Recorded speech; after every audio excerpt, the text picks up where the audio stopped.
इस कार्यक्रम के पुण्यार्चक हैं पूज्य पिताजी स्वर्गीय श्री मदन लाल जी, पूज्य माता जी स्वर्गीय श्रीमती बिदामी देवी की पुण्य स्मृति में पुत्र मोहन लाल गंगवाल, पुत्र वधू हीरा देवी गंगवाल, पौत्र विकास गंगवाल, पौत्र वधू प्रीति गंगवाल, प्रपौत्र अर्नव गंगवाल, पुत्री गुणमाला सेठी सूरत, पौत्री दामाद सुधा विशाल पाटनी एवं युवना आहाना पाटनी बैंगलोर, पौत्री दामाद निशा धर्मेश गोधा आरुषि विवान गोधा निवासी अमेरिका प्रवासी उदयपुर।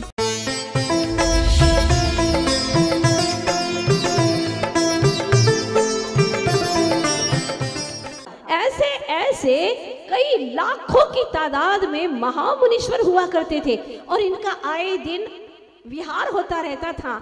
इसीलिए मगध का दूसरा नाम विहार पड़ गया। मूल नाम इसका मगध था, लेकिन इतना विहार होता था तो उसका नाम ही विहार पड़ गया। धीरे धीरे लोगों की सेवा भावनाएं कम होने लगी और मुनिराज विरला दिखने लगे। अभी तो कोई विरला मुनिराज के दर्शन हो पाते हैं, फिर भी सौभाग्य है। कुंद कुंद स्वामी कहते हैं अज्विती अरण सुद्धा अप्पा झाउण लही इंदंतम लोयंती देवत्तम तत्जुदा निवुदिम जंती। आज भी इस काल में भी आपको सच्चे मुनिराज दिखाई देंगे। हाँ, ये बात अलग है कि गुणभद्र स्वामी कहते हैं आत्मानुशासन में कि खद्योतवत सुदेष्टारो हाद्योतंते क्वचित क्वचित, मतलब जुगनू के समान जुगनू जैसे टिमटिमाता हुआ कहीं कहीं दिखाई देता है। उसी प्रकार से भावलिंगी शुद्धोपयोगी सच्चे साधु जो ज्ञान ध्यान तपो रक्त है और कोई मतलब नहीं दुनिया से, ज्ञान और ध्यान में लीन रहने वाले और लोगों ने निवेदन किया तो प्रवचन अमृत पिलाने वाले, ऐसे संत साधु विरले दिखाई देते हैं। अब बहुत विरले हो गए, फिर भी हमारा सौभाग्य है कि ऐसे संतों का दर्शन हमें आज भी प्राप्त हो रहा है, क्योंकि ऐसे सेवा भावी होंगे तो मुनिराज के दर्शन भी होते रहेंगे। एक रथ के दो पहिए हैं, श्रावक और श्रमण। श्रावक है तो श्रमण भी है, श्रमण है तो श्रावक भी है। पंचम काल के अंत तक मुनिराज भी रहेंगे, आरिका भी रहेगी और श्रावक एवं श्राविका भी रहेंगे। ये हमारा आगम कहता है, भगवान ने ऐसा ही जाना है। हुआ ये कि जब औषधि लेने के लिए पहुंचे, हर दुकान को देखा लेकिन कहीं ना मिली ऐसी औषधि। फिर आखिरकार एक वृद्ध व्यक्ति से पूछा कि दादाजी क्या ये औषधि कहीं मिल सकती है। उसने बड़े गौर से अपना चश्मा ऊपर करके देखा। अच्छा, तो ये औषधि लेने के लिए आए हो? सच में लेने आए हो या पूछने आए हो? उन्होंने कहा नहीं नहीं, बिल्कुल दाम लेकर के आए, आप तो बताइए। उसने कहा ये औषधि मेरे पास मिलेगी और यह तो ऐसे भयानक रोग है, उसको मिटाने के लिए ही इसका उपयोग किया जाता है। बिल्कुल, आप तो हमें दे दीजिए। उसने तीनों औषधि निकाल करके अपनी दुकान से दे दी और जब उसको मूल्य देने लगे तो दादाजी ने कहा किसके लिए ले जा रहे हो? उसने कहा कि महामुनीश्वर के लिए, उनका रोग मिटाना है। वृद्ध की आंखों में आंसू आ गए। उसने कहा कि क्या मैं मुनिराज की सेवा नहीं कर सकता? अरे मेरे प्राण चले जाएं तो चले जाएं, लेकिन मेरे सारे जीवन का धन दौलत पुण्य मुनिराज को लग जाए। अगर वो स्वस्थ रहेंगे तो हमारा जिन धर्म स्वस्थ रहेगा, इसके बिना हमारा जीवन कुछ भी नहीं है। इस तरह से वह बिना मूल्य लिए ही दे देता। आप सुन रहे हैं ना सब लोग? हाँ, सुनिएगा, ऐसा दान होता है। हमारे आचार्य भगवान कहते हैं कि जो आहार दान देता है ना, वो कभी भूखा नहीं मरता, कभी उसको भीख नहीं मांगनी पड़ती। जो अभय दान देता है वो कभी भी अकाल में मरण नहीं करता, और जो ज्ञान दान देता है वो एक दिन केवल ज्ञान को प्राप्त करता है, और जो औषध दान देता है वो कभी भी रोगी नहीं होता है। इतना बड़ा फायदा है, इतना बड़ा लाभ है, तो आप लोग भी ध्यान रखिएगा। हुआ ये कि जैसे ही वो लेकर के आया और उसने अपना इलाज करना शुरू कर दिया। जैसे ही इलाज करना शुरू किया, मुनिराज तो ध्यानस्थ थे, अपने स्वरूप में मग्न थे, वो तो अपने निरोग स्वरूप को निरख रहे थे।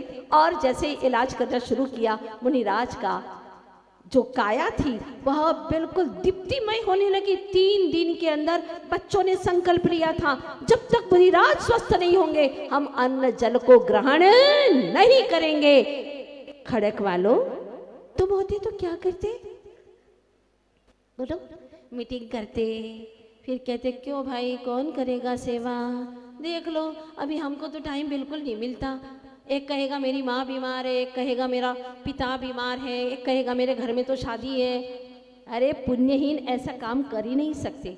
जो पुण्यशाली आत्मा होती, कैसी पुण्यशाली, अभी आप सुनेंगे। होता है क्या कि जैसे ही वह उनका इलाज करते, तीसरे दिन स्वर्णमयी काया सामने निखर करके दिखने लगी। ओहो अद्भुत आभा, चारों तरफ जैसे उनकी दिव्य तप की आभा फैल रही हो, जो किंचित असाता के उदय से बिल्कुल रुकी हुई थी, और ऐसे ही दिव्य आभा उनकी फैलने लगी। मुनिराज को केवल ज्ञान की प्राप्ति हो जाती है, संस्कार देती है, मात्र ऊपर से लेके भीतर के भावों से भर नहीं पाती। या यूं कहे कि बच्चे का भी कोई कार्मिक मैटर है, वो ऐसे ही कर्म करके आया है, कुछ न कुछ तो कारण बन जाता है कि वह अपने भावों का प्रभाव भी नहीं डाल पाती।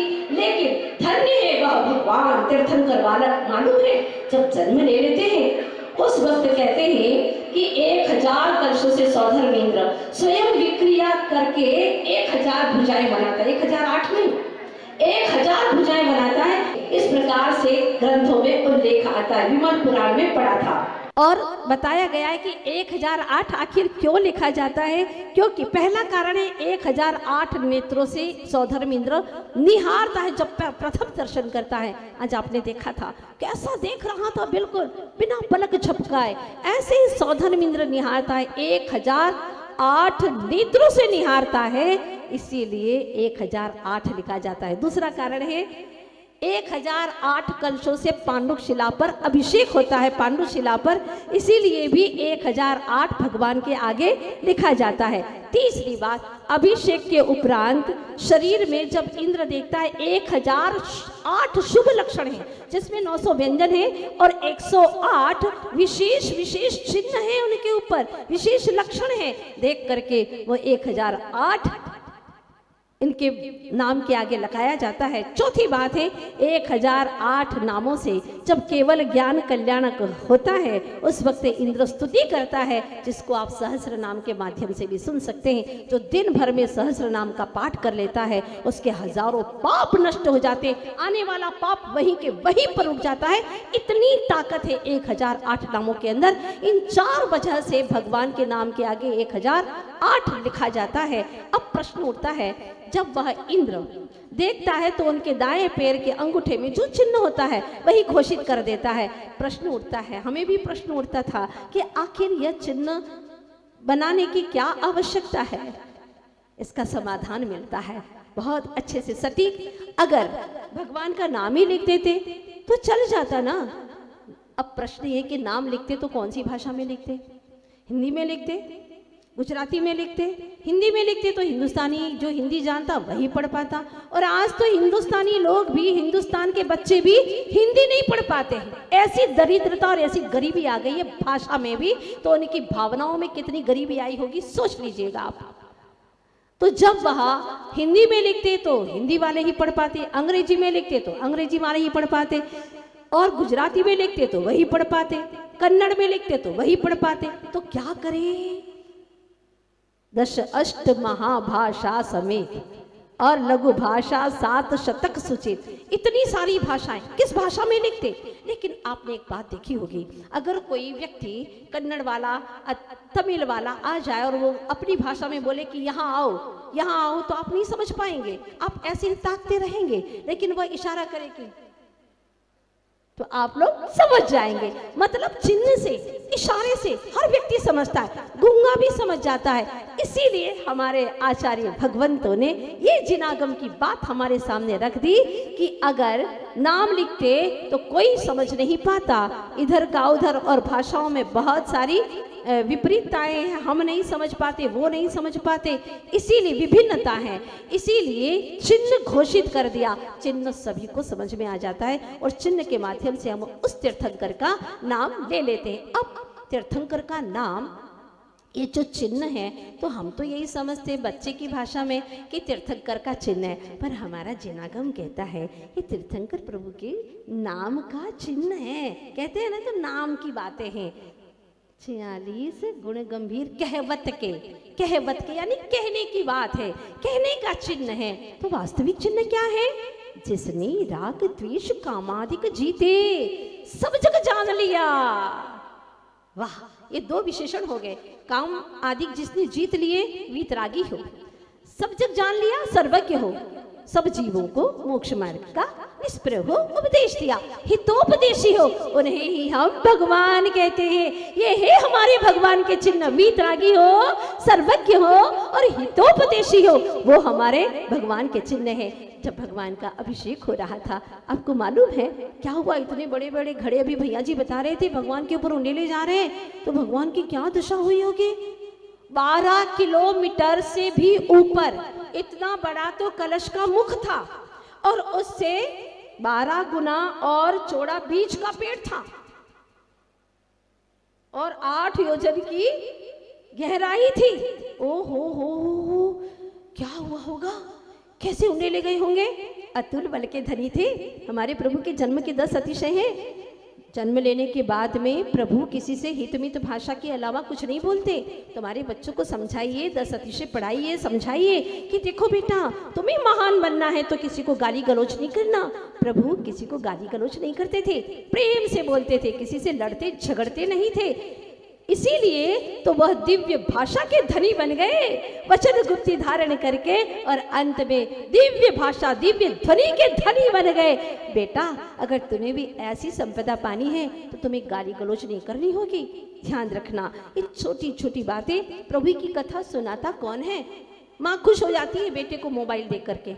मेरा बेटा तो माता जी इतना बहुत माइंडेड है। मैंने पूछा क्यों माइंडेड है, कैसा माइंडेड है? माता जी उसको सब पता है, यूट्यूब कहाँ है, कौन सा भजन खोलना है, कौन सी नाटिका देखना, उसको सब कुछ पता है। मैंने कहा बुद्धिहीन है तुम्हारा बेटा, अभी से तुमने अप्रयोजनभूत कामों में ऐसा लगा दिया, अनर्थकारी कामों में दिमाग भी खत्म होगा उसका, विकलांग हो जाने वाला है। क्योंकि कई बच्चे विकलांग हो गए, कम से कम उन्हें सिखाइए। बेटा खाता ही नहीं माता जी। हाँ, क्योंकि तुम भी ऐसे ही खाती हो तो बेटा भी तुम्हारा ऐसा ही खाता है। तुम खाना सीखो, खाना नहीं भोजन करना सीखो, तो बेटा भी तुम्हारा सही तरीके से भोजन करना सीख जाएगा। क्या सिखाएं, कैसे सिखाएं? माता पिता ही संस्कार विहीन है, बच्चों को कैसे सिखाएंगे? मैंने अभी देखा अहमदाबाद में एक क्लास के अंदर सिर्फ इतना सा बोला, सारे क्लास के जितने भी पाठक गण थे सभी ने त्याग कर दिया कि माता जी आज हम इतना संकल्प करते कि भोजन के समय पर बिल्कुल हम मोबाइल न चलाएंगे, न टीवी देखेंगे, शांत मन से ही अपना भोजन करेंगे। और जब इन्होंने नियम लिया तो घर के हर बच्चों ने यह संकल्प लिया कि हम भी टीवी नहीं देखेंगे, हम भी मोबाइल नहीं देखेंगे, क्योंकि माता पिता जो करते हैं वही बच्चे सीखते हैं। इसलिए विश्वास कीजिए, अपने बच्चों को, अपनी पीढ़ी को सुधारना चाहते हो तो पहले अपने आप को सुधारना सीखो। ऐसे थे हमारे भगवान। और जब देवताओं ने उनकी परिक्रमा लगाई, इंद्रों ने उनकी परिक्रमा लगाई, कैसे लगाई? आप लोगों को बस 2 मिनट की बात करके विराम लेना चाहूंगी, क्योंकि आगम की बहुत सारी बातें हैं जो हमारे भीतर के सारे दुख दर्द पीड़ा और विकारों को दूर करने वाली चीजें हैं। मात्र आगम ही है और कोई नहीं हो सकता। ऐसी आगम की बातें आपको अच्छी लग रही हैं कि नहीं लग रही हैं? बोलो ना। हाँ, बहुत अच्छा लगना चाहिए। आप भी भव्य जीव हैं। 2-3 दिन में मुझे लगने लगा है कि आपकी कषाय बंद होने लगी है, आपके भीतर का जो भव्यत्व बना है वो प्रकट होने लगा है। ओह, अद्भुत क्षण है, स्वर्णिम क्षण है यहाँ अपने जीवन के। क्योंकि आचार्य भगवान कहते हैं, हरि स्वानुभूति के बिना जीवन यूं ही व्यर्थ गया, इस राग द्वेष की चर्चा में अपने को यूं बर्बाद किया। पल यूं ही बीत गए व्यर्थ अरे खोए, जीवन में आयुष्य के पल पल पल रीत रहे। ऐसे ही जीवन खोता गया। प्रभु अनेक व्यक्तियों से मिला, अनेक वस्तुओं को मिलता रहा, बदलता रहा, लेकिन मुझे कहीं चैन न मिला। प्रभु जो चैन मिला, जो आनंद मिला, हे वीतरागी प्रभु तेरे चरणों में मिला है। इसीलिए जब भगवान के ऊपर ऐसे कलश ढोरे गए, भगवान किंचित भी हिले नहीं। अभी आप वार्ता सुन रहे थे तो क्या हुआ? इतने बड़े बड़े कलशों से तो कहाँ यहाँ पानी जल डालते तो डूंगरपुर उदयपुर तक भीग जाता, पूर में आ जाता, लेकिन नहीं हुआ। आप लोग पढ़ते हैं तीर्थंकरों के नमन जलते भय तीर्थ शर्मदा ताते प्रदक्षिण दे तो सुरगन पंचमेरुन की सदा। वाह क्या बात कही। वो सारा जल सुमेरु पर्वत को मानो धो रहा है और प्रभु अपने आत्मा के विकार को धो रहे हैं। वाह क्या दशा थी। ज्योतिष्क देव सूर्य चंद्रमा परिक्रमा लगा रहे हैं।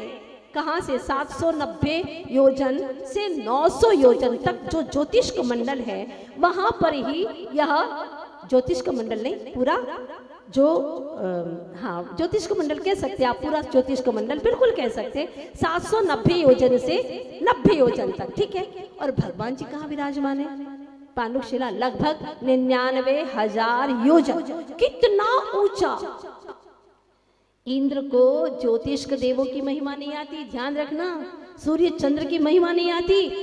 सौधर्मी इंद्र को देवाधिदेव की महिमा आती है और देवाधिदेव प्रभु बाल प्रभु को निज आत्मा प्रभु की महिमा आती है। क्या क्षण है वो, अपनी आत्मा को निरख रहे हैं। हम लोगों को लगता है वो भगवान के ऐसे लक्षण है, अतुल बल है, पसीना नहीं आता, सुंदर शरीर है, सब चतुर्थ संस्थान है। इन लक्षणों की, इन अतिशयों की महिमा आती है और प्रभु बाल प्रभु को लक्षणातीत अनंत सौंदर्य का धनी चेतन आत्मा की महिमा आती है। ज्ञाय प्रभु की महिमा आती है। धन्य है प्रभु, आपकी उस महिमावंत आत्मा को अनंत बार प्रणाम करते हैं। कहने को तो 24 घंटा प्रभु के गीत गाती रहो तो कभी शब्द न खूटे। ऐसा लगता है कि प्रभु गाने के लिए ही तो आपने ये वचन दिए, ये अधर दिए हैं और दुनिया की कोई बात न करो। प्रभु ऐसी शक्ति देना मुझे, निहारो तो इन नयनों से आप ही दिखे, इन्हें भी देखो तो इन सब के भीतर में भावी भगवान आत्मा ही दिखाई दे मुझे। ऐसी मेरी नजरें कर देना, ऐसी मेरे अधरों को शक्ति देना प्रभु कि मैं जब भी गाऊं तो तेरा गुणगान गाऊं। ऐसी शक्ति देना। समय आपका हो गया है, बस इतना ही कहना चाहती हूँ। जब तक राज नहीं खुल पाए, जब तक राज नहीं खुल पाए तुम अपना आवास सजा लो। जब तक आश नहीं थक पाए तुम अपना विश्वास जमा लो। न जाने कब कफन तुम्हारी आकर मिट्टी को ढक जाए। जब तक श्वास नहीं छिन पाए तुम अपना इतिहास बना लो, तुम अपना इतिहास बना लो, तुम अपना इतिहास बना लो।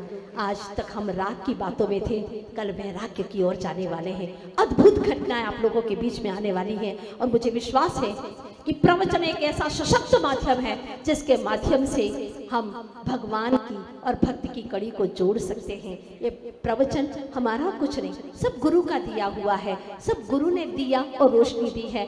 जो हमारे यहाँ पर मुनीश्वर पधारे हैं बहुत ही गुणों के धनी है। शब्द भी कम पड़ जाते हैं हमारे लिए। ऐसे महामुनीश्वर की छवि को देख करके भी हमारे भीतर में आनंद बरसने लगता है।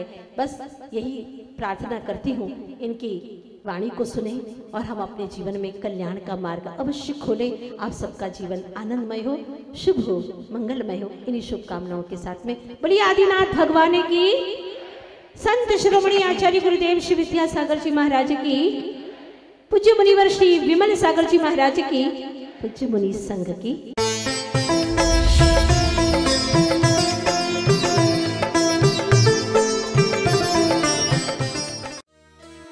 इस कार्यक्रम के पुण्यार्चक थे पूज्य पिताजी स्वर्गीय श्री मदन लाल जी, पूज्य माताजी स्वर्गीय श्रीमती बिदामी देवी की पुण्य स्मृति में पुत्र मोहन लाल गंगवाल, पुत्र वधू हीरा देवी गंगवाल, पौत्र विकास गंगवाल, पौत्र वधू प्रीति गंगवाल, प्रपौत्र अर्नब गंगवाल, पुत्री गुणमाला सेठी सूरत, पौत्री दामाद सुधा विशाल पाटनी एवं युवना आहाना पाटनी बैंगलोर, पौत्री दामाद निशा धर्मेश गोधा आरुषि विवान गोधा निवासी अमेरिका प्रवासी उदयपुर।